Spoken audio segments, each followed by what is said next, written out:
میرے نبی نے کہا کاش میری ماں زندہ ہوتی تو تم دیکھتے میں اس کی کیسی خدمت کرتا ہوں، چونکہ ماں کو دیکھا ہے ابا کو دیکھا نہیں۔ اور 6 سال کا زمانہ گزرا ہے، 6 دن کے بعد آنسو ختم ہو جاتے ہیں، چاہے ماں مرے چاہے باپ مرے۔ ہفتے بعد کبھی کبھی رونا آتا ہے، 2 ہفتے بعد رونا بھی چاہو تو رونا ختم ہو جاتا ہے۔ 6 برس کی عمر میں ابوا کے جنگل کالے پہاڑوں میں میرے نبی کی ماں کو اللہ نے اٹھایا، اور 57 سال کے بعد میرے نبی حج کے لیے نکلے مدینہ سے۔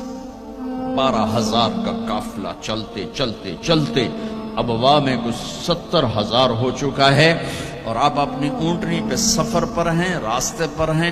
آگے ابوا کا چھوٹا سا گاؤں ہے جہاں سارے قافلے نے ٹھہرنا ہے۔ آپ نے اپنی اونٹنی کو یوں موڑ دیا پہاڑوں میں۔ قریب کے لوگوں کو پتہ ہے کہاں جا رہے ہیں، باقی تو سب نیا مجمع ہے، وہ کہہ رہے ہیں کہاں جا رہے ہیں کہاں جا رہے ہیں۔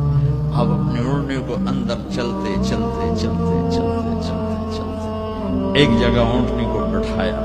ایک پہاڑ ہے 70-80 فٹ اونچا، اس پہاڑ پر چڑھے۔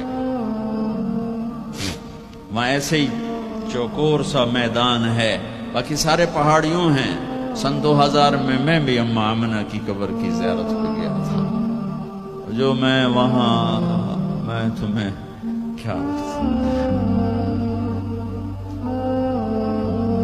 میں یہ واقعہ ہزاروں دفعہ سنا چکا ہوں، ہر دفعہ ہی ایسے رونے بیٹھ جاتا ہوں کہ پھر میں وہاں نہیں کھڑا ہوتا، پھر میں وہاں ابوا پہنچ جاتا ہوں۔ میں دیکھتا ہوں 6 سال کی عمر میں میرے نبی کو اللہ نے یہاں اتنا بڑا امتحان دیا کہ جنگل میں ماں کو موت دے دی۔ 25 سال کی عمر میں ماں مر گئی، اچانک مر گئی، کوئی بیماری نہیں، کچھ نہیں، جس کو آج ہم ہارٹ اٹیک کہتے ہیں، ہارٹ فیلئر کہتے ہیں۔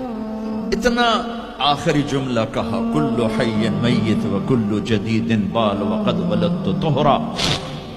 بولا نہیں جا رہا تھا تو بجھتے بجھتے بھڑکتی شمع نے کہا بیٹا ہر زندہ نے مرنا ہے، ہر جوانی نے ڈھلنا ہے، لگتا ہے تیری ماں کا آخر آ چکا ہے، لیکن میں نے ایک بچہ جانا ہے جو سارے عالم کو پاک کر دے گا۔